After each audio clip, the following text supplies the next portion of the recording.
right now. Hey, Cool. we're here with Carlos who's joining me today, man. Carlos, it's been a while, but I'm glad that you were able to finally join me. Me too, man. I know we talked about it for a little while, and so now it's happening, Well, once I finally actually sat down and watched the movie, I felt like committed enough where I figured like we got to go through with this at least, because Yeah, for sure, dude. Yeah, it's a movie. I watched it when it came out. So just since we're on it, it was gonna be a Halo movie. oh really? I didn't know that. Yeah. Like the Yeah. video So game? like, yeah. So the guy, the visual guy, his name is Neil Blomkamp. He has a channel on YouTube. And he has a lot of interesting videos. You should check them out, bro. They're really cool. They're like a lot of science fiction. So if I remember correctly, there was rumors that he was going to make the Halo movie, but they decided to not do that, so they ended up making that movie instead. But I thought it was pretty straight. Honestly, I didn't think Halo when I first saw the movie. I actually thought of another like storyline. Have you ever heard of a movie called, or it's a manga also called Battle Angel Alita? Oh yeah, there's a movie of that. I haven't seen it, but I've heard of it. It kind of has a lot of the same themes, like the two level hierarchy of like the societies and stuff. And there's like I don't remember what they call them, Battle Angel Elite. I think they might call it Outer Heaven or something. And Yeah, there's like an area where all the rich people live, and interesting. yeah. And so just to set it up, anybody who's listening in, we're going to talk today about the movie called Elysium. Carlos mentioned a while back that he thought it was pretty interesting, and I went to the public library and I got a copy of it. I watched it also, and I didn't think there was some pretty interesting stuff. And so, if nobody's seen it before, just quickly, it's a story it stars Matt Damon, and just a broad overview of it is basically just like a futuristic society, and it's like a two-tier society, and it's basically what you could call the haves and the have-nots. The people who live on the surface of the world, they sort of live like in bad conditions, Poverty. like poverty. And then the people who live in a space station that's hovering outside the world, they're sort of like the elite class, and they have a society that has like all these free hospitals, and they basically just have like healing stations where they can heal everybody. And so they basically like have eliminated like a lot of suffering and a lot of sickness in that society, and so they live a pretty privileged lifestyle. And basically, the movie is Matt Damon trying to find a way to get his, I don't remember if it's childhood friend. Yeah, it's like his love interest is what I would say, right? It's his childhood friend who's a love interest as well, and she has a daughter who's sick. I don't know what she has. She has some disease that degenerates her, and she's a young girl, and so he promises her that he's going to get her up there to heal. And well, he promises his love interest that he's going to get them up there someday when he's like 10 years old, right? Remember? And then when he's older, he meets back up with her, and he ends up doing so through a long series of events that allow him to do so. I think also there's I just not thought of it now. There's a wrinkle in the story where doesn't he come down with some sort of like terminal disease himself, where he's sort of forced into like a suicide mission kind of thing. Yeah. So if you don't mind, can I go into a little bit more detail? Okay. So it starts off, him like waking up and going to work, and he lives kind of like in a very impoverished area, and there's like a lot of gang activity. And as he's walking to work, a lot of people say hi, gangsters from what it appears, say hi to him and asking him if he's about some work, right?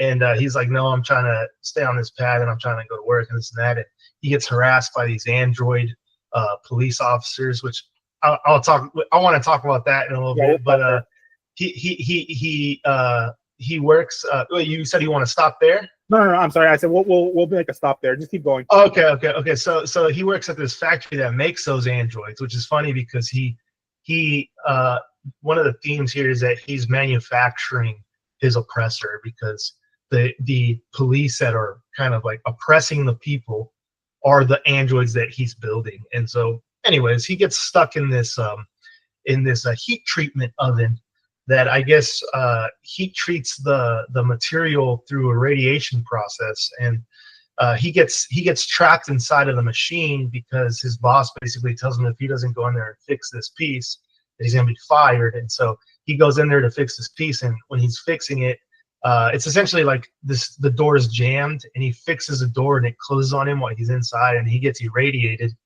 and he's basically going to die in like 48 hours, 72 hours, something along those lines. And so he wants to get up to the satellite station where all the rich people are, where the higher society is, I guess because he wants to kind of save himself, right, from the radiation, because they have these med bays that can cure any disease and any type of if you get your arm chopped off, like it can regrow your organs and your skin and your flesh and your bones. He wants to go up there and use that thing, and so he goes to one of these like main gangsters that is running like this whole network of gangs that is fighting the man, but also obviously doing a lot of other crazy things there, because whenever he's in that area, the dudes are like doing drugs and all this stuff. So anyways, yeah, that's how he ends up getting sick, and that's why he ends up going on a suicide mission, because the radiation, I guess, is what caused it, right?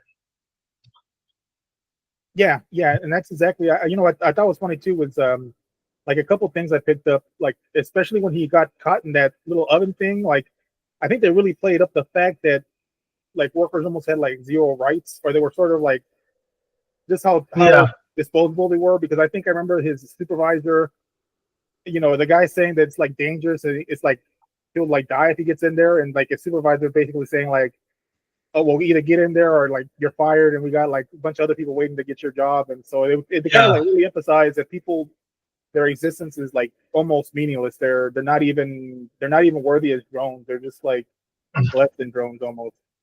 Yeah, but basically they're like cattle, like animals, right? Working animals essentially is how they treat them. And I don't know. One of the reasons why I had asked you, to watch the movies, because we, in our chat, with you, me, and our other friend, we always discuss political things, and I thought that this one was you know what I mean? It kind of shows where things trend to, but not because of the reasons that people would think. You know what I mean? Like, and that's why I wanted to stop. But before I go on, if you wanted to say anything, go ahead. No. I think you're probably getting to the most interesting part of what we talked about is, a movie is set up like this, and it's set up to have you rooting for the characters on Earth, or the characters on, I'm not even sure if they established it with Earth or what, but because they sort of set up. I think it is Earth. It is Earth. I think they. Because whenever he's like looking up at the satellite, the nun is like, see, that's what we look like. And it's the picture of Earth from like the 1960s or whatever. You remember? Yeah, I do remember. But are they supposed to be like in North America, or are they like somewhere like in? Oh, bro, I have no idea. Because I picked up that, I don't know if you picked up this, and like I think Matt Damon was supposed to be like a Hispanic guy in this movie, because his name was something. I did, but Kruger, the mercenary, he has a South African flag on his ship. Okay, huh? So if I'm not mistaken, I'm pretty sure that was a South African flag. Yeah. So I don't know where he could be, and plus it's like all desert. So who knows where they're at? You know what I mean? It could be Mexico. It could be somewhere in Africa. So I don't know, man. But yeah, I did think that maybe he's Hispanic, bro. Like I thought that were they trying to make him, some kind of Hispanic or whatever, because everyone around him was Hispanic, and he was with the nuns, which is like, that was just very typical. I want to say I could have sworn his last name was also a Hispanic last name, like in the character's name. It was like Max something, like it was like a Hispanic name. And I think so. I think they wanted you just to suspend disbelief long enough to just imagine that Matt Damon, either he's like a really light-skinned Hispanic, or he just wants you to suspend disbelief. But I think that was part. I think that was part of the movie, because maybe I'm guessing the way the script was written, maybe it was like written from like a poor. It's meant to be like a poorer area, like a poor neighborhood, a poor subset of people, I think. Well, what I think I don't think there is a single middle class or upper class area on Earth. Right. You know what I mean? Like I think that it's trying to convey that it's literally like a caste system of just two There's no classes, and it's like, yeah, there's no in between. It's like straight poor as hell and then rich as hell. You know what I'm saying? all that space station, the 1%. That's what they're trying to convey. You know. Yeah, yeah, basically, and so yeah, like you were saying, like they're trying to make it seem like the people on Earth are the good guys, but you know, the first time I watched it, I think I watched it when it came out, and I don't remember when it came out, 2010s, like maybe like 2013ish or something like that. And I watched it when I was, much younger. Of course, I rooted for the people on Earth.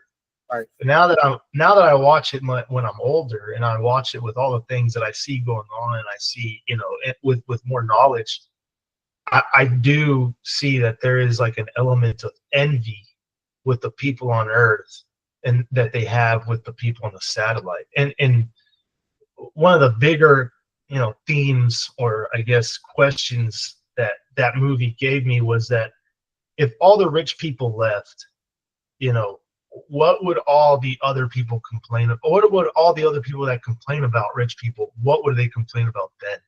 Right. But let's go back to, before we get to that comment, I wanted to talk about the robot police. Yeah. And that's something, right now in our current society, it's kind of there's kind of like a contention with the subjectivity of law, and like the subjectivity of arrest, and the subjectivity of sentencing. Not so much whether someone's guilty or not guilty, but what sentence they deserve. Right? There's a lot of subjectivity within those two processes. And what I saw was interesting about the robots is that they seem to treat everyone exactly the same. Right? It was, for all intents and purposes, objective as you can be in terms of arresting and administering law and order across the entire society. And I asked myself, in our society and in real life, all the people that have such a problem with the subjective way of doing it, I wonder if they're going to have even more of a problem with an objective way of doing it. You know what I mean? Like if you get robots like this that are administering law across the board, equal across, no matter what, no excuse, I think that a lot more people are going to have a lot more problems with that than what they have problems with what we have now. Carlos, when you mentioned that, it makes me think of something that I remember reading, and it kind of brought me to think of something. It's let me run it by you. Like, when you really think about it, like people's complaints, or people's sort of idea, their stance that life is unfair, the complaint that life is unfair. Like, if you kind of look at it, it's almost, people's complaint is that life is actually fair. Like, people's complaint is that they have to suffer the consequences of like their actions, that they can't escape from not having the consequences of their action. It's really what they're complaining about. That's very interesting, man. I never ever thought about it. As you said it, and it entered my brain just now, it immediately makes sense. You know what I mean? I know exactly what you mean, man. I know exactly what you mean. Very, very interesting. That they're actually complaining that it's fair. Wow. Yeah. Yeah, of course. Because if you think about a lot of people who, like, let's say today in today's society, like people who want sort of things evened out, what they really want is, they want like a sacrifice from another person on their behalf, sort of thing. And when that sacrifice isn't made, they consider it an injustice. Sort of thing. And of course, I mean, and that's what you see it across the board, right? And Elysium kind of hints at it with the whole healthcare thing, right? The whole like med bay healthcare thing. And but in terms of the law, like I know exactly what you mean. Like having a robot administer justice in such an objective fashion is obviously way more unfair than administering justice in a tailored form for each individual, right? Because not everybody needs the same amount of force to be used on them. You know what I mean? But if you're Right. using the same amount of force on everybody, that's obviously it's fair, but as we just pointed out, as you're pointing out, it's actually not. So the unfairness that's perceived is actually what's fair about it.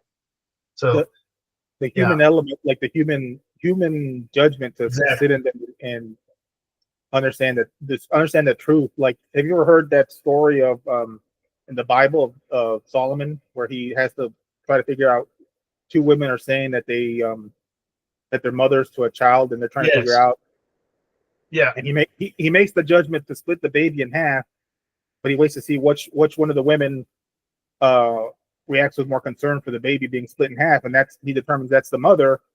But like, if you think about it, like a robot, an automated robot, like, without having any kind of compassion or any kind of logic, maybe that kind of judgment would make sense. Like, split the baby in half because it's fair. That's why Yeah. whenever you don't have a human judgment or human compassion involved, um, I think it's very dangerous to automate things. Like, it seems like it's easier, but once you automate things, like, how do you unautomate them? How do you stop them once they've been started? Yeah. Well, one of the problems in just as you're saying, like when they complain about things being unfair, they're actually complaining about being fair. Uh, what I also find interesting is um, people who would argue that there is no black and white want it black and white. You know what I'm saying? Because that human element that you're talking about is what the gray is. Compassion is what makes things kind of the gray area, right? But they want black and white. Like I said, like the robot's going to treat everyone like you say, splitting the baby in half. It's going to be splitting the baby in half all the time. You know what I mean? So It's efficient, but it might not necessarily be the what's best. yeah, it's not. I don't think it would be what's best, and obviously because we're humans, and um, I personally believe that ethics is black and white. Oh, sorry about that. That's my phone. I personally believe that like ethics is black and white, but the administration of justice is not not right. Like whether you did something wrong or right, that's black and white. But your Right. punishment and how you should be treated is not necessarily black and white. That's a little bit more, I guess, nuanced. I think I agree with you, because I think also you do have to have some sort of a line between right and wrong. Whenever you allow there to be too much of a gray area, or a gray area at all, then right and wrong sort of loses its meaning. And if there's nothing to stand for, then there's nothing to defend. There's nothing to invest in. So it brings like society into chaos. Yeah, for sure. For So sure. Go ahead. I was gonna say the robot police I agree with you that I never really picked up on that he's building his own oppressor, which I think is an Yeah. interesting theme. And you see that repeated throughout the movie, sort of, that their drone like existence. They sort of but just also touching on what you said, um there's this sort of idea sold throughout the movie that the people living in the top society, like, there's no, like, I gotta imagine there's some sort of rationing factor on whatever they have up there. Like, I can't imagine that they're like, it's just like a unlimited supply of like free food and medicine that just falls out of the sky, and it's just withholding from everybody. Yeah. So I think that's like it's not explicitly stated, but I believe that we're supposed to assume, or I guess there's an it's implicitly kind of in there that the rich have taken all the resources and are continuing to use all the resources on Earth while they're up there on the satellite. You know what I mean? That's why the Earth is so sucked up and dry, is because the rich are the ones taking it all. And so I think that's what we're supposed to believe. But I mean, if they got that med bay that can literally cure anything, even dismemberment. You know what I mean? There's no reason to believe that they don't have, like, ways of, rejuvenating soil in order to grow food continuously forever, right? But I don't know, man. I don't know. That was one of the things that I found interesting, is like the economy. Like it's just so strange that even though they're gone and they're up there in space, the people on Earth are still, reliant on them for their work and their jobs, even though none of them are here. And I mean, I imagine that the droids are handling it all, with the threat of violence and keeping people from sprouting out doing their things. But then we move on to the point where you see all the oh, go ahead. Were you just want to say something? No, I was smirking because I was thinking about something right now. I didn't mean to cut you off, but I thought about how, like, they're spending all that throughout the movie. They're spending a lot of, like, time and resources trying to get up to Elysium, and part of what the robot cops do is they stop people from, like, launching illegal, like, satellites up into Elysium. Yeah. And I just, why couldn't they just put that energy into, like, building a med bay down there on Earth? Exactly, man. Exactly. That's exactly what I was going to say. One of the things that, I noticed was whenever he is going to the gang leader, dude, everyone's like high, everyone's drunk, and the dude has like a whole bunch of technology. I mean, he has all those computers. He has ways of hacking into the satellites, security systems to shut it down temporarily so that he could sneak illegals into the satellite. They obviously have illegal transport ships. I mean, they obviously have resources to do, right? And they're spending them all to try to steal, right? And that's, I mean, I really think that it's reflective of what we see now. You know what I mean? We do see. I don't think that the writers and the director intended for us to think that poor people are envious or whatever, right? Like, I don't think that's the intention. Right. And I think that they fully intended for us to be like, yeah, stick it to the rich people. I think that was their full intention. But I think it's actually pretty realistic how they portrayed it, in that people are envious. And I'm not saying that poor people are envious, but I'm just saying people are envious of those that have more. And envy will make you think that you have the right to the same things that people who have more than you have, and that's what you see a lot of in that movie, but again, it's working with the implicit idea that the rich sucked up all the resources out of Earth, right? And that's why the people on Earth also have a right to the resources on the satellite. I believe that that's kind of the idea that we're supposed to work with. Yeah, I think the idea you're supposed to get is that the people in Elysium are just being jerks because they have some sort of med bay that can cure, like, some little girl who's got cancer or whatever she is got, and basically it just means it sort of meant to, in a roundabout way, show the encouragement of, like, well, look, if you just overwhelm the system and just force your way through, then they're going to be forced to have to, like, take care of everybody. They're just being jerks because they're holding it all. And I think that's kind of like the message you're supposed to get. But then I think that there's always people like you and I have done that, who can understand that no matter what position you take on an argument, there's always a counter position. And if you are not intellectually lazy, if you flip over the other side and examine the other side, sometimes you find that there's more truth, or there's something that appeared to be sort of counterintuitive, but when you examine it, it actually ends up being true. Like you said, like, you would think that the people who are sick, the poor people, or the people down on Earth would be the ones you're rooting for, and you do kind of, but you and I right now are bringing up the questions like, well, is this really a realistic way to look at society, that, like, just because wealth is concentrated in one area, that, like, it just makes you think, like, what's the sense of right and wrong? Like, how did it get to that point where it's so concentrated, and, like, that you have to, like, steal to get it back?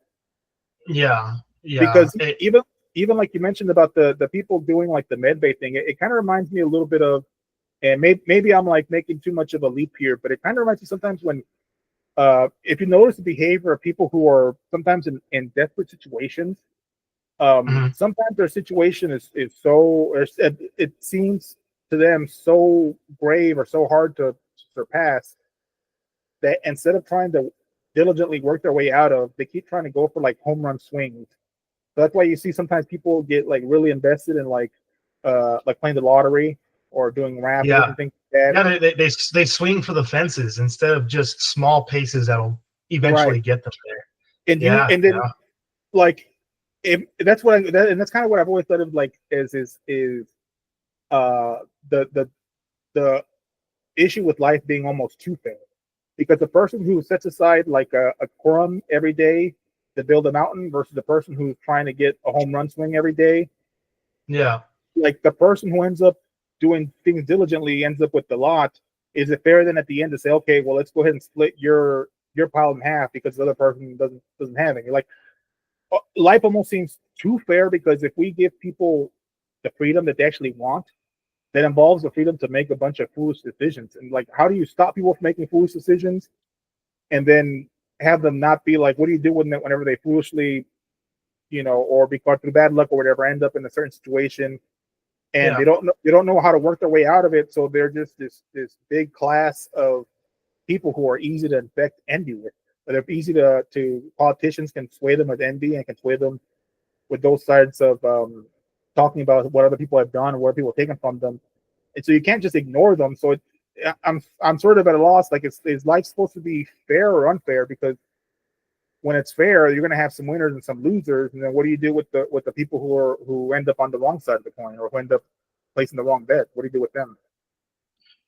yeah. It's uh, uh, the other. So the other thing to talk about the movie as well is that apparently that little med bay can heal anything and anybody with very little effort. So I think that the audience is supposed to ask the question, well, why not? Why Right. don't they share that technology? Why don't they let everybody? And one of the questions that I asked myself, which is very much in line with everything that you're saying, is if someone invents a very useful technology, uh, is it immoral if they don't share it? Is it even a question of morality? Is it even a question of ethics? And I would argue that no, it's not. I don't even think that there's any ethical or moral question at all. Like, it has nothing to do with that. If someone invents technology and then doesn't share it, it's not incumbent upon them to share it. You know what I mean? Like, Right. it doesn't make sense to me. And so, I don't know if you've seen the meme, but it's like a dude pointing to a poster and it says, always remember that a service that requires someone else's labor is not a right. Right. And that's what I think about, is that someone invented that, and someone accumulated resources and spent a lot of time to create that technology. That doesn't automatically give anybody the right to use it. You know what I mean? And Right. but again, I think that there's an implicit idea that all the resources used to create that technology was stolen from Earth anyways. So therefore, everybody's got a right to it. Right. And I Yeah. also think that more building on what you said, I think also if you're a member of like, let's say, but Cool. anyways, like what you were talking about, now where do we leave off about the people in Elysium, how they're Uh, withholding the med base, right? well, basically, the last thing that was said was that there's like an implicit idea that in order to build all the med bays, they had to leech all or take all the Right. resources. And so therefore, because all the resources were taken to build this technology, then therefore, and everyone is suffering from the depletion of resources. Therefore, everyone has right to the med bay, I guess is. Yeah, and now I kind of remember where I left off. Yeah, I was just saying that it's also it's also advantageous to the people who are like in the Elysium type of society, the upper elites. Yeah. To, for instance, a person like you said who invented something that was life saving, didn't want to share with the rest of the world. It would be in his best interest if he knows the rest of the world has a strong demand for it to find a way to sell it. Like I don't think anybody would have a problem or to give that service out with a cost. Yeah. Yeah. And I don't think anybody would have a problem with that. I think the problem sometimes is like whenever if you were to just straight withhold things from people, then you arouse envy. So I think if you're on like the ruling class, or you're the person with the resources, I almost think it's in your best interest to be to share with your have you heard of a guy named Thomas Hobbes, like a philosopher? Yeah, okay. Thomas Hobbes, yes. He talks about how like the best did he write he wrote Common Sense, right? Right. Is he the one that wrote Common Sense? That was Thomas Paine, I think. That was Thomas Paine. That's right. That's right. But that's right. No, he was Thomas Hobbes. He talks about how if you hoard riches, then you're gonna just attract a bunch of envy and attract a bunch of people trying to separate you from it. But like if you got a lot of riches, the best way to spend them is to be liberal with people who are in your service, who are looking out for your best interest, and use them as a buffer against like bad times and stuff. In other words, be generous with the people who are honest with you and who are like looking out for your best. Yeah, people that have your back, basically. Right. I mean, that's kind of like what you're doing is you're kind of like forming like a little gang, really, right? Like that's kind of like what that becomes, right? And so, yeah, I could see them, monetizing it, but of course, people are going to have a problem with that too, Ed. There's nothing that they could have done it, and one of the things that I would say is that the reason why Elysium even exists is because these people who can decided that it's probably unsafe and in their best interest to separate themselves from people who are trying to take from them and harm them in order to do so. And I mean, that's something that, again, like I ask myself, let's say that Elon Musk built a whole bunch of rockets and launched a giant group of people who is criminalized, I guess, or seen as a negative group of people here on Earth, and that group of people left. What would everyone else say? Would they be jealous that they're not on the rockets too? Yeah. Like, you know what I'm saying? There's no winning. There really isn't any winning, and that's mainly what I noticed with the end of the movie was that when basically the satellites invaded, it's going to be exactly like Earth, right? Regardless if they have medical care that can cure anything, it doesn't matter what it has. It's going to be exactly like Earth, and so they didn't escape anything. Yeah. It's gonna be exactly it's gonna be exactly like Earth, except no one's gonna be sick. That's it, bro. And that's kind of like how it is like here, in our society, in terms of the past, is what I notice is that everything is just like how it's always been, except we have these, right. Nothing's really changed, and I think that's what the end portrays to me, in my opinion, because you see all those rockets like invading the satellite. It's crazy, dude. Yeah, that's when I think of Elysium too, where it's a totally different substation they left to go. And then they're invading that one. It's like it's just getting smaller and smaller. That almost happens in real life too, because sometimes you have people who complain that they're like that they want to live they want to live in a certain neighborhood, but then it's like, well, the reason that neighborhood's nice is because people you're not in it. It's like, can we please just have a nice neighborhood without having just people that are gonna litter all over the place and just park on the grass? There's people who are just full of nonsense. You just can't ever separate yourself they always want to attach themselves. Non-productive people seemingly always want to attach themselves to productive people. I mean, Yeah. I think there's some sense of like if you're a person who's strong or a person who's blessed, I think there is some sense of that you should give back to society just on your own. But I think it should be on your own. I mean, Of shame on the course. person who's blessed with a lot and who's lives a self-centered life.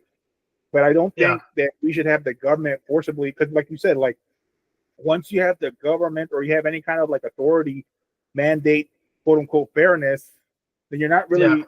you're not really having fairness. You're having like some sort of like weird robotic sense of like fairness, and it's just taking a buzzsaw and slicing down the middle, and just like some Yeah. people are unfairly labeled as rich or unfairly labeled as privileged, and they get a bunch taken away from them, and it's not a fair way of promoting that promoting a just society. You know, Yeah. No, I definitely agree, man. I definitely agree. And I mean, I feel like we find ourselves in that, now, and especially like what you what you were saying is that people will be like, I want to be in the nice area without realizing, sadly, without realizing that that area is nice because they're not in it, right? you know, and because their ideology is not the one that's there, and I think that that takes self-awareness, which is kind of difficult because part of self-awareness is being able to admit that you may be wrong, right? And that Right. you have to admit that your ways are insufficient. And people like the people that are portrayed on Elysium don't understand that the Earth stays in a degenerate state because they're not they're not doing more for it. They're too focused on trying to be where it's not degenerate, not Right. realizing that it's not degenerate because they're not there. It's like It's like a loop, you know? right. It's like a person who gets their apartment super messy and they just move out instead of cleaning it, and they just move to a different apartment. You know? And that's what they're going to do with Yeah. Earth. They're going to leave all the junk behind, and then what's going to happen is they're going to go up to Elysium, and all the people from Elysium are going to say, "Well, let's go back down to Earth." They're going to clean it. They're going to make it nice again. And the Yeah. people on Elysium are going to start bitching. They want to go back down to Earth where all it's nice. Yeah. And Elysium's going to be a That's toilet again. And the med bays are going to be graffiti, people sleeping in them, and they're going to be broken where people have been messing with them the whole times. And it's the cycle's going to absolutely. continue. Absolutely. We see it here on Earth. We see it in our current society. We see it in across history and in different countries. You know that it's constantly like an ebb and flow. Like it gets to a point where it's unbearable. The people who can make things bearable either leave or perish, and then they make this place bearable, and then this place shrinks because all the people went there, and then all the people go back in, and this place shrinks. It's like a constant figure eight. Right. You know what I'm saying? Like they move to the city, then they move to the suburbs, and they move to the city, yeah, then move back and forth. yeah. That's what happens. That's what happens. You know, You always have this group of people who don't want to build, and it's not necessarily meant like any specific race or gender. It's just across like people in general. There's always people across everything. who want to. They don't want to build. They want to like take part in what other people have built. So they like see a nice neighborhood. They want to go over there. Then they bring their less desirable philosophy and habits with them. They ruin that place, and then like people want to separate themselves, and it's like they see it as like, well, this is unfair. These people are like unfairly persecuting me, and it's like, well, how about you just like clean up your yard first, or just you prove that you can like, join in our in a society that's like puts these privileges out because everybody puts in a little bit more. You can't have people, like I don't remember in elementary school they used to always tell us that getting a zero in any kind of like assignment was like a huge deal because you could have a bunch of A's and you have 1 0. Yeah. It brings your average down to like a C or a D. Yeah, but that's true.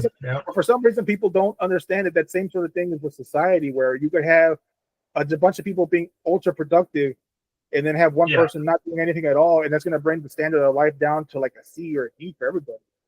So like the people who refuse to participate at all, like you can't you it's not to say that you have to ostracize them and they need to fend for themselves, but there needs to be some sort of way that everybody is contributing somehow. Like everybody's in their own way they can contribute, that they're all invested somehow. Because if you're not invested in society, then you're gonna be like the people on Elysium. You're gonna be just looking to invade where all the assets are, where all the I mean, you know, I've been thinking about that for a long time now, and I sometimes wonder if like the progress of, you know, technology and just society in general is leaving some people behind, in that they're just their way of doing things, their way of being is not compatible, right, you know, with, you know,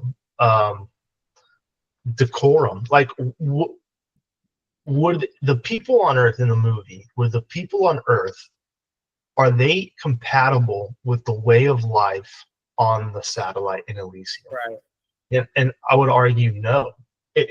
It's like Elysium is a really nice place, and like you said, the zeros can bring down a really nice place by a lot. You know, it completely destroys the GPA. You know what I'm saying? yeah, Yeah, and it's kind of it's kind of tough, but that's how it is. You know, in real life as well, you can have a giant group of mostly good people, but it's the bad eggs or whatever that really ruin things for everybody. And I mean, that's why we have a whole bunch of laws that affect mostly good people, is because the bad people, the zero average people, have made it so that all the 100 average people have to suffer, because these laws need to be in place to deal with them, you know. And in the case of Elysium, they said, fuck it, we don't have to do that. We'll put 10,000 miles in between us. yeah. And you know what I mean? Yeah, I did. So the other thing I wanted to talk about was the role that Jodie Foster played. You know, she was like the ultra, I guess, authoritarian. No, that's not the word I'm looking for. Very militaristic. Right. You know, because she was in charge of security, but she was very hammer fisted, and I don't think that I disagree with what she was doing. I do disagree with the whole corrupt deals that she was making, but you know, and obviously she was employing some really brutal people. Now, obviously, I disagree with that, but being very strict with the security of that area, it's the same thing as being strict with the security of a nation. You know, I don't think I disagree with that, with doing it that way. Now, I wouldn't hire Kruger, right? The guy that she hired. I obviously wouldn't hire that guy because he was kind of a loose cannon. Which I thought it was interesting that, you know, I think, you know, like we were talking about, it had a South African flag, and you know, that part of the world, in our world, is known for having had some very savage bush wars. And so if he was part, now I know this, I think this movie was based in like 2150, 2200, you know, the year, you know, so I don't know if he was involved with the bush war, but it kind of harkens back to that legacy of like the brutality of those bush wars with this Kruger guy is what that's what I thought about. What do you think? No, I think she definitely ended up regretting hiring him, I think, at the end, because he ended up, spoiler alert, but he ended up like turning on her and slicing her throat because he was so I think he ruined everything. Actually, I think that he single-handedly caused the takeover of Elysium. Yeah. But yeah. I think, like, I sometimes wonder, I totally agree with you, and I totally agree. I think there's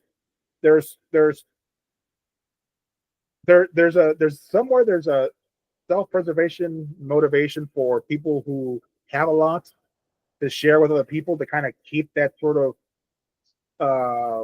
hungry energy, because it's almost like being a castle and having your moat drawn up and expecting everybody in the country to survive during a famine or something like that.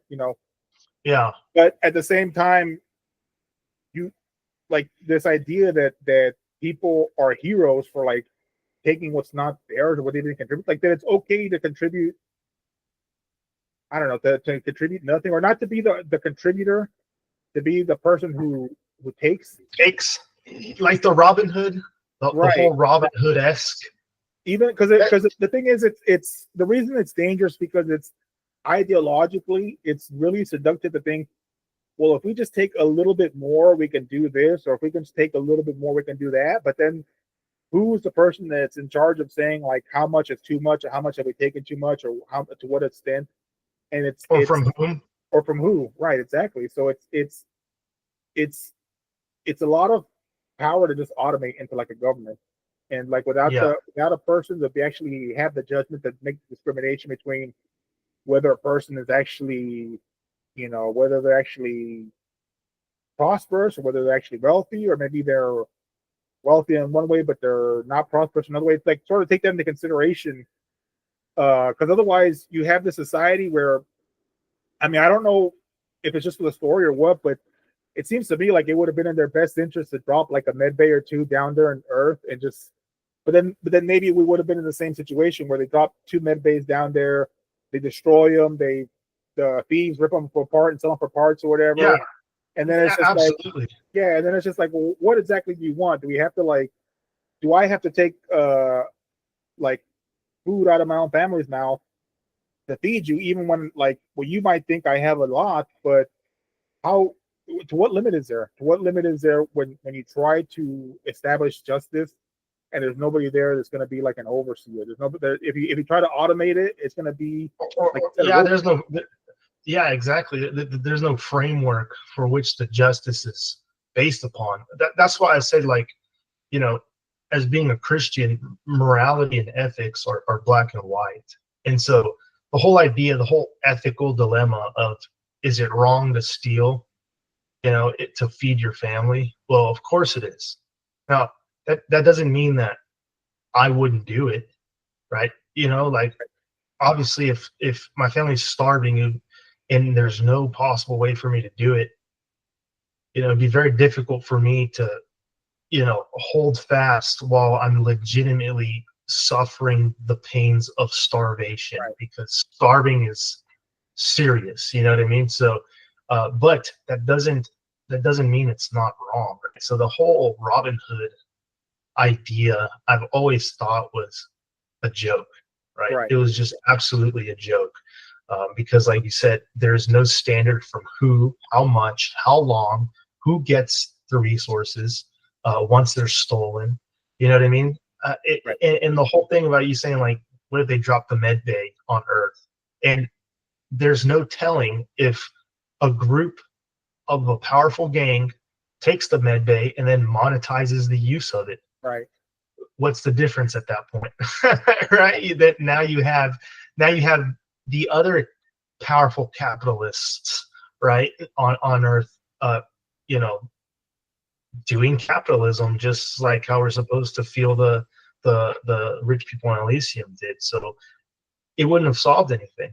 It absolutely 100% wouldn't have solved anything. And in fact, healing everybody on Earth wouldn't have solved anything, right? Because there's other sufferings. Then you get into the question, now that all the diseases are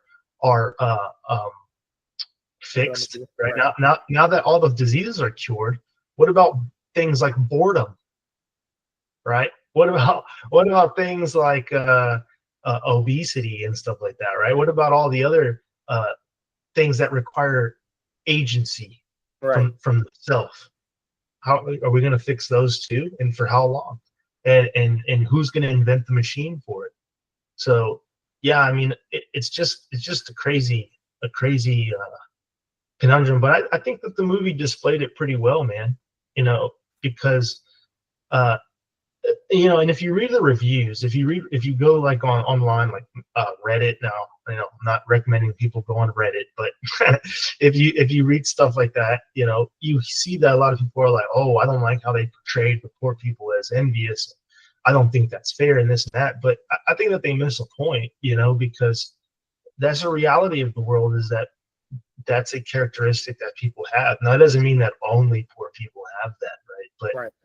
it's a characteristic that's abundant. And again, I don't think that the writers and directors intended for us to see that, to interpret it as that. You know what I mean? I really think that they were trying to make it seem like Elysium was the evil place. You know what I mean? Which I just disagree with that. Like at the end of Elysium, they show, like you said, all those illegal space pods landing, and they're all opening up, and then they've also lifted a restriction on Elysium, where I think it considers everybody as citizens, so they can they don't have the UPC lock or whatever.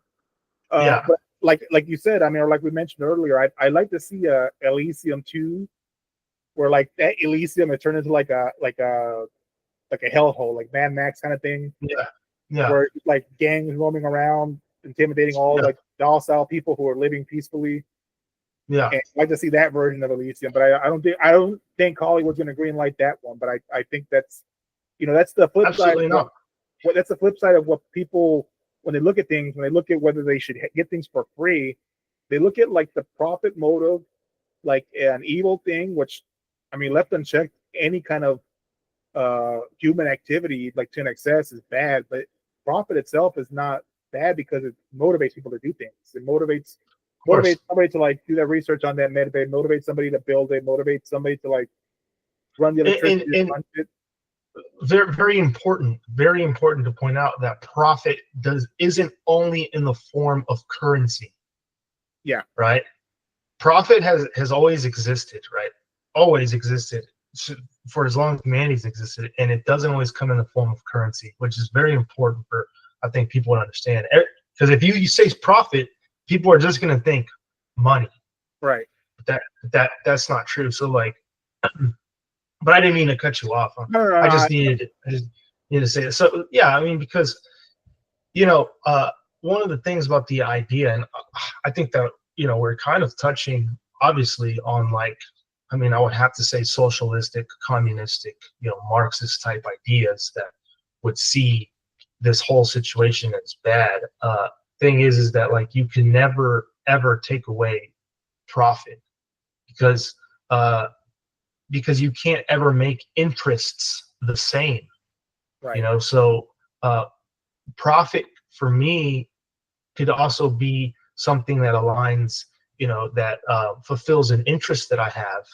And if you can't fulfill your interest, then you are going to be at a net loss, a net negative in that way. So, yeah, I mean, and that's the intangible profit. But I understand that, whenever we discuss the tangibles of these ideas, there is also an attack in principle to attack the conceptual intangible or the intangible concepts, right? As well, which I don't want to make it too complicated, but I do recognize that that's something that occurs. But another thing that I wanted to say was about whenever you said that they would take the med bay, if you left it on Earth, they would rip it apart, take it for parts, whatever. And that reminds me of like high trust societies here on Earth, which tend to be Asian ones like South Korea, Japan, where they can literally have delivery robots just rolling down the street delivering items and nobody messes with them. But you do that here in New York and people will kick them, people will tear them apart. You literally can't do it. In South Korea, you have stores where you can go in and there's no clerk, there's not a single employee, and you just scan all your things yourself and do self-checkout. And those stores exist in places like that because those are high trust societies. In Elysium, Earth is not a high trust society, but Elysium is. And regardless, whatever you want to say about their morality, immorality, that's just it's plain as day to notice that about it. And I think that that's one of the key characteristics as to why, if you brought everyone from Earth into Elysium, Elysium would become the hellhole in Elysium Right. Part 2. Like, You have know? you ever gone to like a McDonald's or something that's like in the inner city, like where they have the bathroom locked? You have to ask for the bathroom, and then Yeah. there's no toilet I mean, paper. there are high trust areas in our country, you know, and a perfect example is there's some gas stations in some pretty nice suburban areas that have all of the items outside, Yeah, and you can just go and self checkout, you know, but you couldn't have those in inner city areas and stuff like that, yeah, and obviously this goes into the whole idea that like the poorer people are, the more crimes they commit, right? That's a common argument that the only reason they're committing crimes is because they're poor, right, and I just I highly disagree with that. You right, know, I really disagree with that. That's not the reason why people commit crimes. There's very poor areas on Earth, and the people are very cohesive. You know, right. and one thing that's very interesting about that argument is I had a person who was pretty heavy Marxist communist that told me that Vietnam during its very height of its communist uh, era was very cohesive and pleasant to be in. And I was like, dude, they were like super poor. And he goes, yeah, but everyone was happy and compassionate and whatever. He even like sent me a video of a Vietnamese woman explaining that, oh, we were all poor as hell, but everyone was really nice and this and that. And then kind of like, but I thought that poor people committed crimes. You know what happened there? You know what I mean? So yeah, I just totally disagree with the premise that it's because they're poor that they're unethical or immoral. I totally disagree with that. You know? Yeah, I think like touching on what you said, I think that's the plan that is always rumored to be taking place is that they convince us globally to be happy with having less, and then that way we don't notice that we're all sort of that way we don't notice that we've absorbed the zeros into society, that we've all had our standard of living brought down to barely passing, and there's going to be Yeah. another that's the administrators who's going to be deciding how to put us all into our uh little pods or whatever, so we can be productive employees on, and they only need just enough to be able to run their factories and their farms and all that. They don't need a huge mass of people. So how do you keep a huge mass of people docile? It's like you just give them just enough to like survive, and they're kind of happy with Yeah. that. And I think like what we mentioned is that just because one group has something, one group doesn't always necessarily mean that it's fair to take it from them. But also, like I mentioned, that there's some self-promoting incentive on people to go ahead and just get ahead of that, like envy, and just go ahead and be liberal with what you got, to sort of stay a step ahead of people, to sort of curb that and sort of make sure that like you're not surrounded by people who are envious of you. Because at a certain point, if there's too much concentrated with one person, the doctrine of might is right kind of kicks in, and people figure, well, we can just take this from this person. I mean, they have everything, and we shouldn't have to just sit back and just, which is not right. But I can understand how at a certain point, when the difference becomes too great, when you have like wealth or resources concentrated in too few hands, then in order to try to establish balance, I think this naturally that happens, that people just figure, well, let's just not play by the rules and Yeah. go grab it and take it. Yeah. No, definitely. You know, there comes a point where you know you got to put a stop to clearly, you know, greedy or unethical behavior. But one of the things that we see now is that all those people complaining about it being unfair and that the very few people have all the resources are the same people that kind of vote for those conditions to happen. So one thing that I was asking myself when I was watching Elysium was, how did it get there? Right. How did they end up in that position? And I wonder if all the people on Earth voted for all the people on the satellite to leave Earth. and then they left Earth, and you know what I'm saying? And now they want it. It happens here in the U.S. It's exactly how it happened. Offered them free drugs and alcohol while Elysium was being built, so they would just sort of stay out of the way. So they wouldn't notice. Yeah, dude. It's like, I don't know, man. I notice it that people really hate getting what they ask for.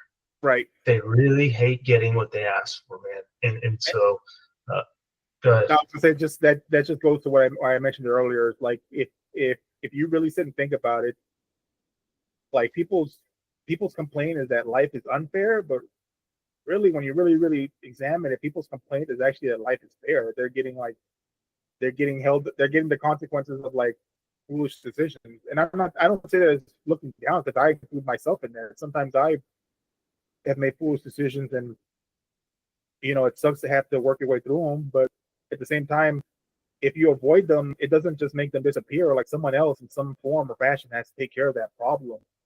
And to have a society that encourages everybody to demonize like one person, I sort of feel like society sort of encourages to put all the blame on one person. That way, that one person can receive the retribution and like the hatred. You start thinking that, okay, all we gotta do is just like imprison these handful of people, or just execute these handful of people, and we can take their money, and that that's paradise on earth. But it's not really like that, because like you said, it's like there's, as much as you want to demonize people who have things, I mean you have to produce some sort of value to produce wealth. And I just think that there's something to be said for having the mindset to elevate yourself out of poverty. And when you don't, is when you start looking for like the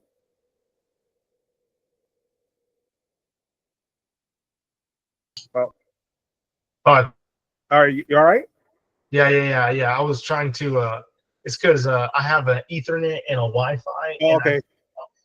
So I disconnected one of them. Worries, well, I was gonna say I've kind of just been rambling anyways, but just at the heart of it. No. I didn't mean to do that. It's because the screen got shaky, or it got blurry, and so I activated my Wi-Fi because it has a faster download speed. Yeah. And so it disconnected the Ethernet. I just wanted to be able to see you more clearly on my phone. Okay. So that was totally my bad. Yeah, no, that was totally my bad, bro. But yeah, no. I don't think you were rambling at all. I was intently listening, and I totally agree. I totally agree with everything you said, man. The whole idea, and this is the first time that I ever thought about it, and I really appreciate you having introduced that idea to me, that asking for fairness is actually or asking for equal across the board is actually asking for unfairness, but they mask it as asking for fairness, and yeah, I definitely agree with that, and it's pervasive, it's very, very pervasive. Crazy, man. But yeah, I guess one of the other things, like we said, like Jodie Foster's character, what do you think the significance is that it was a woman?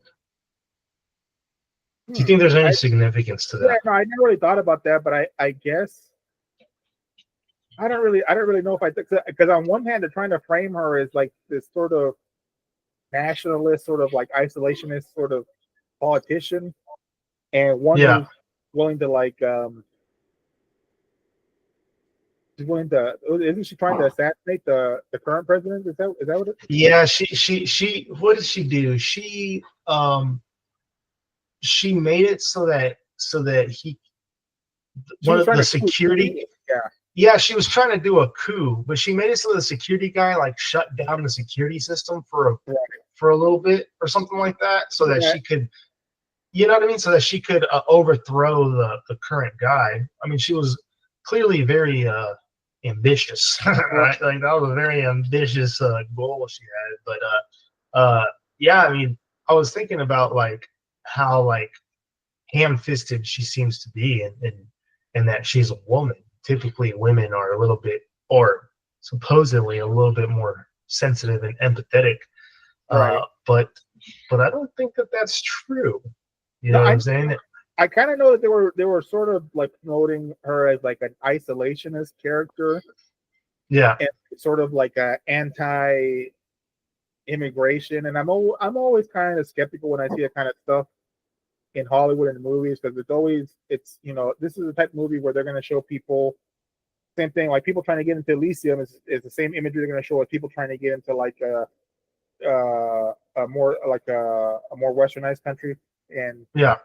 they always show that same imagery of and that pulls at the heartstrings, but they never the people who show these images to manipulate people by the heartstrings never include in that for the message. They never include the answers like, well, how do you accomplish this without screwing over the people who have things? How do you accomplish this without? Yeah. Like let's say you have a pie and you have a finite amount of pie, people getting a certain amount of slice. How in the world do you increase that person's slice without taking from the other person? It's logically impossible. And It's a zero sum game, which is something that people don't want to acknowledge. Is that it's finite. Everything is finite, right? and Everything. I wouldn't have so much of a problem with saying like, okay, well, we need to sort of these people need a little bit more, but it then it should be like, okay, well, there's got to be some sort of compromise in, right? Like, in other words, like, well, let's say the people who do have something in society, we give you who don't have something in society something, but the compromise is we want this change in behavior, and Yeah. do we at least come to that compromise? But it seems like we're not even able to come to that point because the people putting out this messaging want the people in the small section to believe that it's their right to rape and pillage and to steal whatever they want, basically. Yeah. No, of course. It seems that you brought up Western society and the Western civilization, which I think that Elysium is kind of alluding to, right? Like it's in the movie, Elysium is kind of is allegory, I guess. Right. Right. What I'm trying is an allegory for Western civilization and colonization and imperial, tactics and stuff like that. So, but one of the things that I've been noticing, especially in our world, is that why is it that everyone else has the right to, persecute their guilty, to defend themselves, Right. to do all these things that are necessary to survive as a society, except for Western civilization. And in Western civilization is the one that everyone wants to go to. Now, whenever you say that, people say, well, it's because they're the ones that have hoarded all the resources and that blah, blah. That's just not true, because Western civilization also donates, more than anyone else, right? Right. And tons of poorer parts of the country look to Western civilizations for aid and help in basically everything. So it just doesn't make sense, man. It just the argument against doesn't make sense. So it makes me believe that there's definitely like a ploy to weaken, destroy. I won't say destroy. So at least the very minimum, weaken Like subvert. West. Yeah, so right. Weaken Western civilization or Western society's ability to even survive. And one of the things that I think paints the picture the most is like theft. Since Elysium is a giant movie about theft, and Western civilization right now doesn't really, I guess, punish thieves in the way that other countries do, and even other developed and developing countries do. And a perfect example is like Singapore. There's basically no stealing in Singapore, and you know why, Ed? I think yes. Yeah. You know what I'm saying? There's no stealing in places like Saudi Arabia, the United Arab Emirates. You remember a while back, this was like, man, maybe like in the 90s, there were some kids who got caned because he was spray painting cars. I think it was in Singapore. Do you not remember that?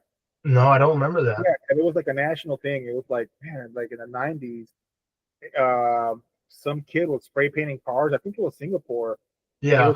he was gonna get caned as his punishment. Oh yeah. They flog over there. They cane you, flog you, and then all up in arms about it. But it's like, well, he's over there spray painting cars in another country. I mean, bro, I think that the U.S. has really lost, as they say, lost the plot in how to deal with, you know, degenerative behavior. And it's because of the overt criticism that everyone else gives developed countries, mostly developed Western countries. And I wonder if it's self-inflicted sometimes. I think, you know what I mean? I think it might be some of that too, is that there's like a little bit of guilt that like that you've already like, you know, I don't know, there's like a guilt that you basically already conquered the entire planet. Yeah. But it's funny because the people who feel that guilt and they want to like make themselves feel better, they want to be real liberal, but they don't want to be liberal with their own pile. They want to go and take other people. And That's right. That's true. That's really how that works. And you know, I think permissiveness, overly permissiveness. Oh, absolutely. Is there's this idea that like the worst kind of evils are not the evils that are like outright evil and easy to spot as evil. Overt. Yeah. The worst kind of evils are the ones that are so close to being true and just position that they masquerade as the correct position. Yeah. And I think being overly permissive falls into that category because people who like have an unlimited or love or forgive without condition do so thinking they're doing a good thing, but they're sometimes doing a bad thing because if a person is seeking like absolution for bad behavior, but they're not going to actually and I don't mean this in a religious way either. I mean like repent, yes, spiritually, but I mean repent even like socially and economically. Like if you continue to, if you have to give in, you have to give it, yes, somehow and be invested in society, and that's where society is invested in you. Yeah. And people who are not invested at all, or who are seeking just to take, they shouldn't have the same. I mean, they're not. There's got to be some sort of distinction between that and between an actual victim. Yeah. And I think as long as people are just like blindly permissive, it really is like a lazy way of being a quote unquote good person. Yeah. Because you want to appear to be morally just, but you yourself don't do the work to actually examine truth and justice to figure out whether what you're doing is actually just or not. And so without having that knowledge, you just want to ram forward and do things in the way you think they're supposed to be right, but you haven't actually done the work to get to that point where you examined everything and built the knowledge and the wisdom to see if whether the position you're taking is actually a true and just position or not. And yeah, 100%. No, for sure. You know, earlier you were saying that a zero affects the GPA way more than 4 or 5 100s, right? Like, in you know, in what you're saying now, I kind of think about that in that people who permit are permissive of small trespasses are not doing anything to correct the zero. Right. They're allowing the zero to continue to weigh down the entire GPA. Right. And I would say even going so far as allowing more zeros to come about. Right. You know, and I mean we see that in a lot of societies in the world currently, you know, and I don't want to single any one of them out or anything like that, right? But there are many examples of a culture where societies have a culture of permissiveness, and you can never improve your condition if you have a culture of permissiveness. You know, you have to have a standard, because if not, everyone's going to suffer the permissiveness, because not everyone, the only people who need the permissiveness are people who don't have the controls within themselves, right? All the people who have the self-control, they don't need permissiveness. They already know not to do things. But the people who you would permit or permissiveness allows are the ones that are going to cause harm, Right. So it's like it literally only benefits the zero, right? It is what it seems like to me, and so yeah, well, I really think that, and again, that's goes back to the whole idea of the high trust societies. I think that the reason why there's high trust societies is because they all understand not to be permissive of small trespasses, tiny, even the smallest ones. I mean, that has a very degenerative effect, and those societies don't do that. They understand that there's a standard and an order that needs to be followed in order for things to remain at the current condition or a better condition than it currently is at. And you see that, perfect examples: South Korea, Japan, Singapore, Right. things like that. So yeah. Yeah, I've heard the nature of sin like described as like a black spot like on a flower. That's like you don't notice it at first, but left unchecked, you come back a couple days later and the spot's bigger, and it's like eventually just makes the whole flower rot. Yeah.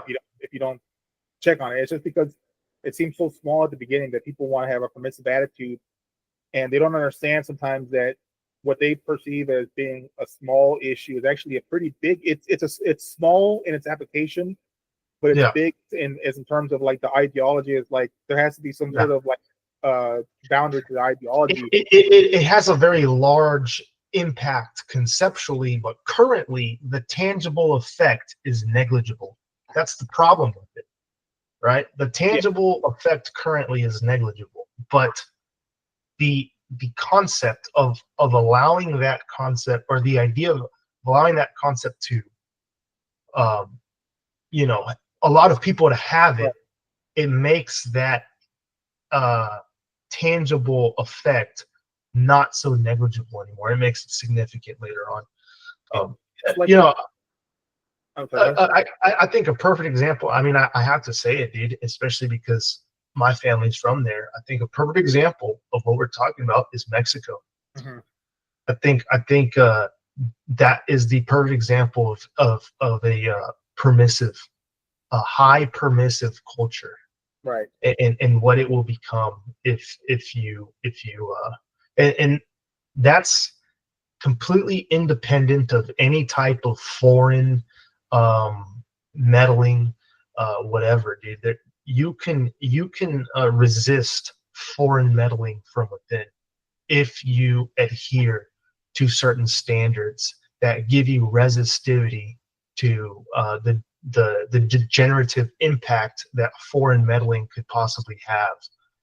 On which is why typically, if you're going to disrupt an enemy or subvert an enemy, what you would do is you would subvert their standards, right? Their standards of being. That's one of the most effective ways to erode your enemy's culture and society in general. So, I mean, the proof's in the pudding, I guess, as they say. Yeah, we've definitely been encouraged to morally degenerate, I think, the past decade or so. And I think people are seeing that, now when the outcomes of some certain bad decisions or certain overly permissive attitudes that come due, there's only two ways really to solve it. It's either self-sacrifice or sacrifice another person. And I think like at least like half of the people here in this country, when they get to make the decision in private, they're like, you know what? I don't care who it hurts, but go ahead and take it from my neighbor. I'll go ahead and check this mark off and take it from my neighbor. What I said, ultimately I agree with you that it's not right to take, but I think we also have a burden of making sure that these sort of pockets of desperate people aren't allowed to artificially be created. Like for instance, with the school debt, like people I think artificially got enslaved into like a large amounts of debt with large amounts of interest, and they didn't even end up with an asset or anything. A lot of people just ended up with just not even finishing the degree, so they've got a bunch of basically just hot air that they don't own anything, and they've got all this debt. Yeah. Well, I mean, Ed, it's like I said, whenever I said how Elysium got to where it's at. Yeah. that was self-inflicted. Right.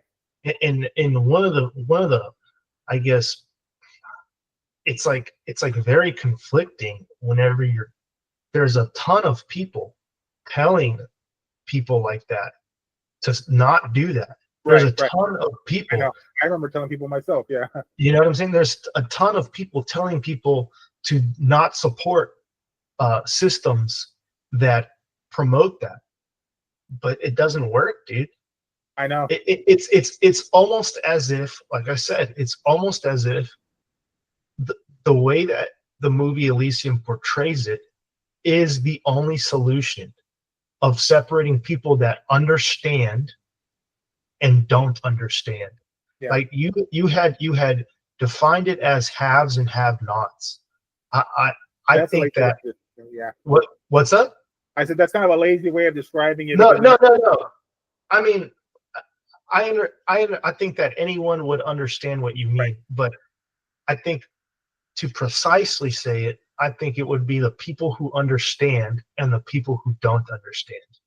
I think, you know what I'm saying? So, yeah, it's just terrible. One other thing that you had pointed out was that a lot of people want to dump all of their, they want to dump all their own responsibility on someone, right? They say that they just want to pick someone and destroy that person, and that they're going to be a physical representation of our own responsibility. Is what I got what you were saying. I mean, that just happened. Yeah. Right? Just happened. That's exactly what I was kind of thinking of also, yeah, with this health literacy. Because a lot of the arguments I see from people is they're granted, I'm no fan of health insurance companies or anything like that. Dude, I'm the last person who would be cool. I'm just following the logic, and I'm seeing whether there's like a breakdown of the logic, and that's why I'm not 100% on board on it, because the only way I could be on board with it if you came to just admit, hey, this is just might makes right, like it's not right, but there's more of us and more of you, so we're just gonna take it. At least if people were honest about their position that way, maybe, I don't know, but like maybe I would respect it a little bit more. But I think what I see is I see comments that say like, well, the health insurance company is evil because they make a certain amount of profit, or because they decline a certain amount of cases or whatever. And it's like, okay, well, I could see the problem with that, but then it's like, okay, well, if they cut the amount of profit they're getting in half, are people going to be happy, or are people going to demand eventually that they make zero profit? Yeah. And then eventually when they make zero profit, are people going to start saying, you know what, doctors make a lot of money, can't they just work for free for a little while? Or can't? Yeah, I mean, it reminds me of last weekend. I was like, man, 2-day weekends are too short. We should make it a 3-day weekend. Right. And what would happen then, Ed? Yeah, they start pushing for a 4-day. You know what I'm saying? It's the same. It's the exact same thing. No, 100%, man. It's always a question of how much, to the benefit and cost of who, and for how long, right? Those are the 3 questions you have to ask with everything. You know what I mean? And one of the interesting things about the whole situation was there is a lot of people who are complaining, and I don't like the idea of health insurance, and I don't appreciate what they're doing. But there's 2 things that I noticed. The first is that health insurance is a socialistic apparatus, right? And there's a lot of people who want socialistic things, right? Services, I guess, right? There is no guarantee at all, and in fact, there's a lot of evidence that if it were state-run, it would be more efficient. I would say that if it were state-run, claims would be delayed so long that you wouldn't even need to reject them, because the people would just die anyways from how long it would be taking. Yeah. And the other thing is that I wonder how many of these people who are for and support of the situation that occurred, how many of these people are actually proactive with their health? Right. You know, how many of these people are actually getting blood work every 3 to 6 months? How many of these people are actually, eating healthy, not eating processed foods, exercising regularly? And you know what I mean? Now I also understand that there's situations with your health that have nothing to do with that. Right. And I understand that you should have access to purchase services, but it's not a right to you. If we were all cavemen, Ed, right, you wouldn't be getting chemotherapy. right. You know what I'm saying? So you wouldn't even be getting extra woolly mammoth or whatever at the dinner table. Yeah, bro, you're not getting extra tusk. Yeah. You know what I'm saying? You're not getting an extra tusk for a bed frame. Yeah. You're gonna have to make do with what you got, dude. You know what I mean? So that's the other thing is it's funny though. I didn't mean to cut you off, but like what you mentioned though, I thought about it earlier. I forgot to mention it. It's like I think you're right too, because I think once all these people from Earth got access to Elysium and they got access to those med bays, yeah, I guarantee you, like, can you imagine a group of people who never have to come to terms with the repercussions of their bad behavior, and then they suddenly get healed? Do you think they would suddenly change into good habits, or do you think they maintain the same disruptive habits and just want to keep eating that med bay every week? Yeah, dude, they would have ragers. They would have month-long ragers, Ed, and then just hop in the med bay. They would probably get hung over and coked out of their minds, hop in the med bay in the morning and be back partying the same way in the evening. Things over the weekend and just go on Monday to the med bay. Yeah, yeah, bro. They wouldn't change their ways. They wouldn't change their ways. I think a lot of that has to do with also with even the people's mindset that the only thing that's needed to cure quote unquote poverty is money, because it's not. It's also absolutely not. When I noticed that, Ed, I was listening to a debate between some personalities on online, and one of them is making the case that the schools or education could be made better by putting more funding, right? By funding the facilities more and this and that, and I can tell you wholeheartedly that's not going to solve a damn thing. What solves the problem is interest. Right. Okay, people need to be interested, and having amenities like that does not create interest. Right. Okay, the interest I think is created at home. Personally, the interest for me to become who I am was created by my mother and father, encouraging me to be interested. It wasn't created by me seeing the iPads at school. Not that my school had iPads, but just to paint the picture. And I always say that is that the thing that makes a community or the people better is their interest in wanting to be better. Right. It's not any financial gain or tangible assets or whatever. It's the interest. Yeah, I know that the Greek philosophers believed that it was like understanding and wisdom would ease people's suffering, because the more they understand, the more they can choose the correct behavior that brings them contentment or happiness. But I think a lot of people, what do you do with the people who aren't self-aware enough, or aren't at that point in their journey far long enough where they can't come to that conclusion, where they think that it's not fair that somebody's not giving the money, kind of thing. I hate to say it, dude. I hate to say it like this. So there's two things. The first is to go back to the whole healthcare thing, that a lot of people are cool with what happened. One of the things that I also realize is that people don't really, and I would say that 90%, they don't understand the details of how a lot of companies are run. Now, they can look at the boss, be like, oh, he's making millions and they denied my claim and this and that. Yeah. They don't understand what all the details that are going into doing these things, and they just see they see a rich guy and then they see no on the paper and immediately claim, oh, that's pure greed. that's just out of pure greed. Dude, do people really believe that healthcare is an infinite service, is an infinite product? I think that there are certain people that maybe they don't think it's an infinite product, but they think like, well, it's not like I remember talking to somebody one time, and she was telling me about like her approach to like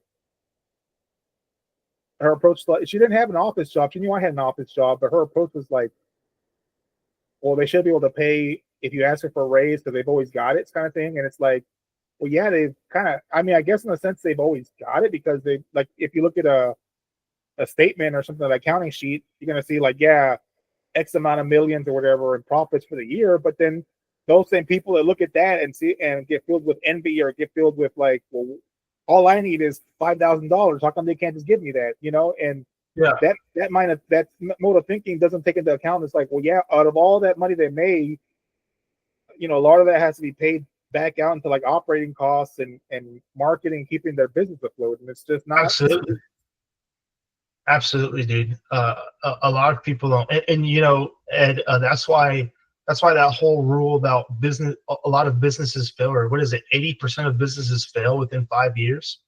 Do you know why they fail within 5 years? not spending all like the profits. Yeah, they don't understand how to manage yeah, the money, which a big portion of managing a business is managing the money of the business. right. They don't understand how to manage it. That's why it fails. And so, I mean, that is a perfect picture of people's understanding of the financial aspect of these companies. Now, I'm not defending health insurance companies, Right. No, I get that. but I am arguing against people who think that the only variable is greed. Right. Okay, that's very silly. Now it could be one of, but you don't know what percentage of an effect it has, and if it even is one of, right? You're assuming it. And the other thing that I wanted to say was, dude, I know how this may sound, but I think that I think that in order to have a quality life, it requires a certain level of intelligence, and that level of intelligence, not everybody has it. Yeah.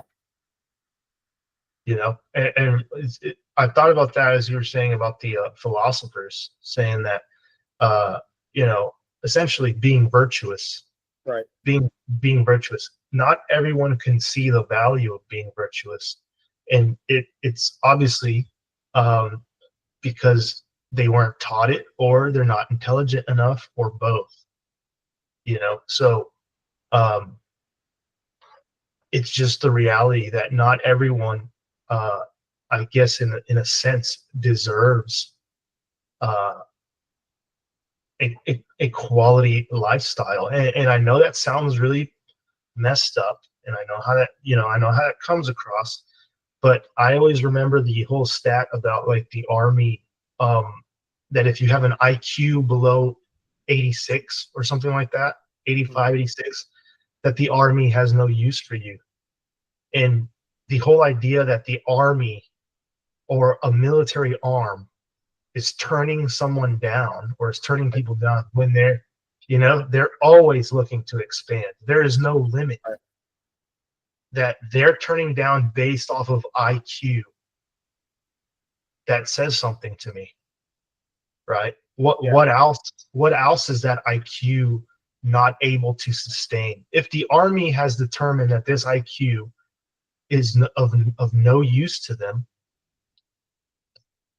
I mean, dude, what does that say?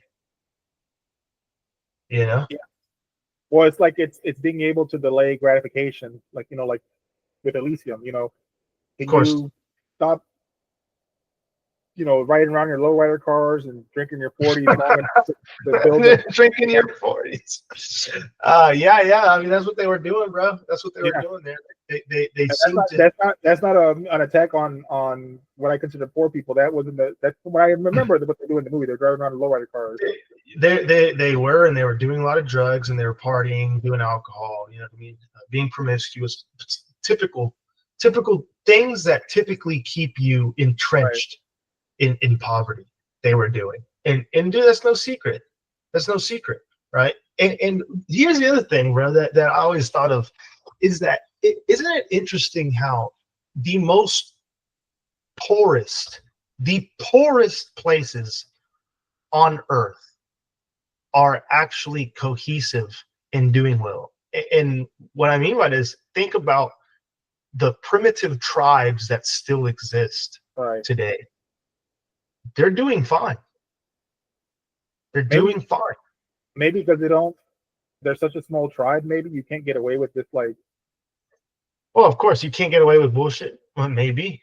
That and you also can't, like a zero added to that pile is pretty noticeable, because it's funny that, like, in elementary school, the teachers would always hammer into you that if you get even 1 0, it's going to bring your average down, and you become an adult, and they want you to forget that, and they want to believe, no, we're going to add all these people that don't work, we're going to add all these people all to the pile, and it's not going to be no it's going to be no difference, and matter of fact, everything's going to get cheaper for everybody, and it's like, well, how does that work?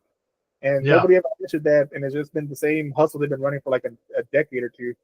Yeah, of course. No, of course. And like you said, maybe it's because they're small and everyone takes it upon themselves to pull weight, because if they don't, it's noticeable. Yeah. Right? Now, that doesn't change if you're a big society, right? That rule shouldn't change. Yeah. It's still going to be just as effective. You know what I mean? Because, like you said, it's just going to propagate. And so the reason why I bring up those very poor societies that are primitive and still exist is because they're doing just fine. They seem to be very cohesive, pleased with their ways, happy, dare I say, thriving. Now, their numbers aren't growing exponentially, but they're existing quite fine. Their numbers don't seem to be depleting either, right? They're just, I mean, for example, is the Amish. The Amish is growing quite a bit, and they seem to be happy, and they by our standard, they would be considered poor. Yeah. Right? By the relative standard of where they live, they would be considered poor, but they do just fine. And it harkens back to what you were saying about having the standards, noticing your responsibility, having the wisdom and to acknowledge the value of virtue, which is something that you don't see in Elysium. But again, Elysium perfectly represents a lot of poor areas in the world where they waste all of their time doing those things that they were doing on the planet Earth in the movie Elysium, right? So I just find that quite interesting as well. And then instead of building their wealth up or fixing their situation little by little, they wait for the home run grand slam swing to change. Absolutely, they just swing for the fences instead of small increments that create barely noticeable advance to a higher quality life. But that is a characteristic of intelligence, right? Small steps is a characteristic of intelligence, so I don't know. I think that's like diligence, right? Diligence and all that. So if you don't have natural talent, you can make up for it with diligence over time. But if you don't have the character, or not even just characters, even just if you don't have the ability to delay gratification for a long-term goal, you can't apply diligence over time, because you're gonna get disillusioned along the way, and you're gonna stop. Yeah, of course. It's the whole thing about delaying gratification and impulse control, patience, impatience, all those things. Yeah, for sure, 100%. So, yeah, I think that Elysium captured all that pretty good, man. And I really don't think they intended for us to see the people on the satellite as possibly being the good guys. Right. Even though there was some bad people on there, of course, right? But that's the way that I saw it. I felt like, dude, the people on the satellite, I think they're not the ones stealing. You know, even though, like I said, it might be implied that they took resources, but I'll be damned if the people on Earth didn't take an assload of resources. You know what I'm saying? They took resources too. You know what I mean? And the whole idea that they're still like being employed. That was the other thing. Is how does the economy work? Right? Like if your oppressor has gone, and they relying on you to create robots that are the ones that are oppressing you, why would you do that? Yeah.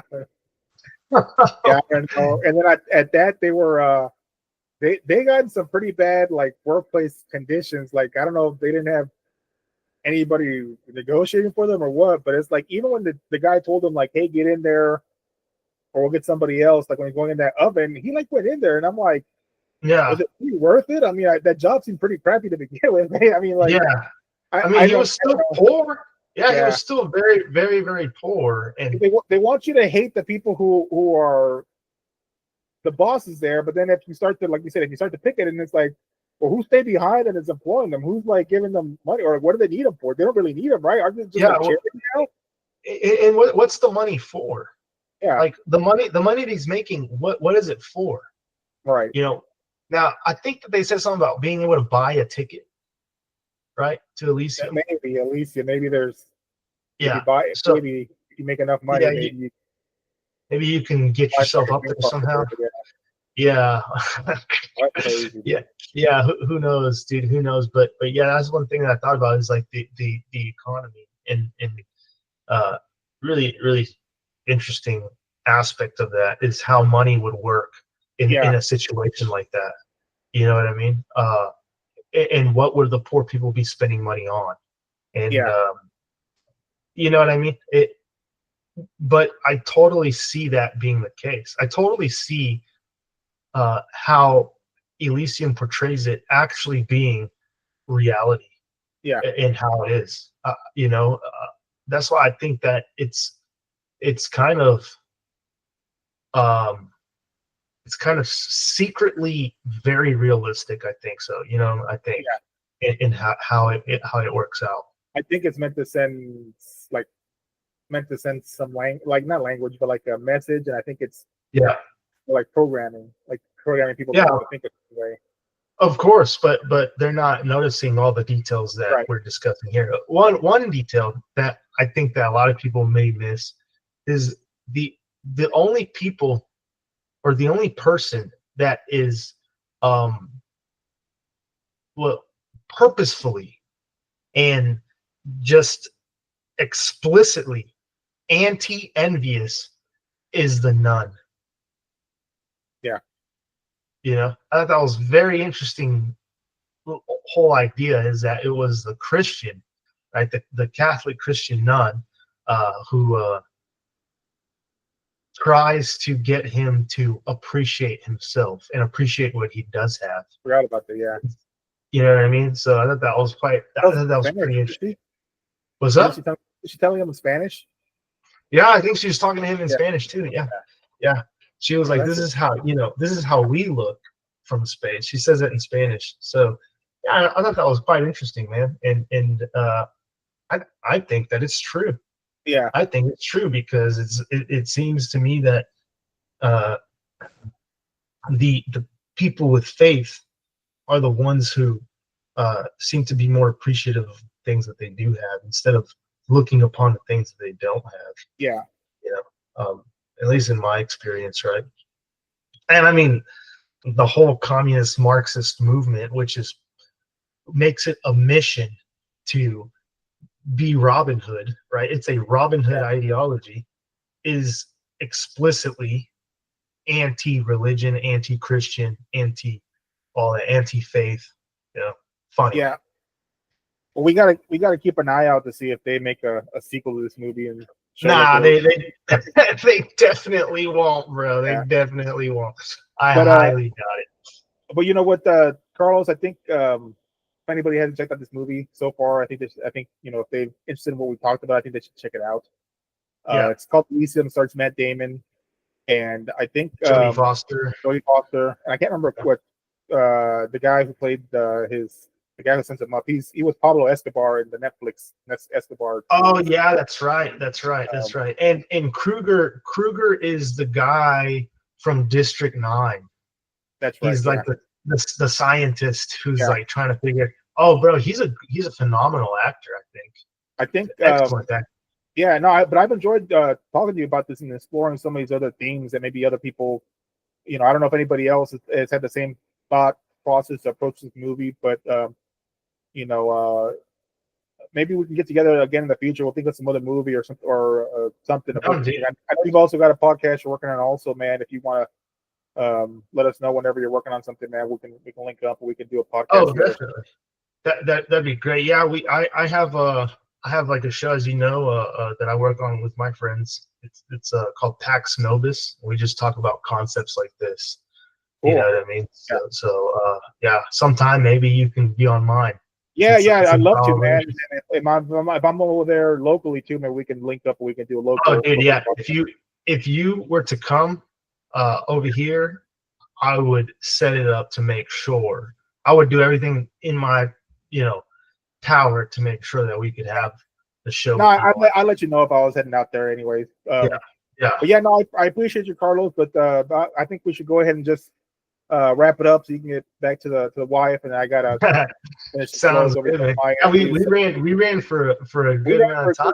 Yeah, hopefully people didn't tune us out, but if they didn't, we appreciate you sticking through and listening to us. Go check out Elysium so you can see what we're talking about, and then come back and drop us some comments if you want to add to the conversation, and we'll be sure to check back and answer the comments. And like I said, we'll link back up with Carlos when we have another show topic or another movie to discuss, and maybe we'll show up on your channel also. So other than that, man, I appreciate you stopping by, dude, and it's been great, man. It's glad that we finally were able to do this. We planned to do this a few weeks ago. So absolutely, man. Thanks so much for having me, bro. It was a great conversation, dude, and definitely do it again, man. I love talking about movies like this, dude. All right, cool. Well, I'm gonna go ahead and sign off now, and then we can go ahead and we will meet up later and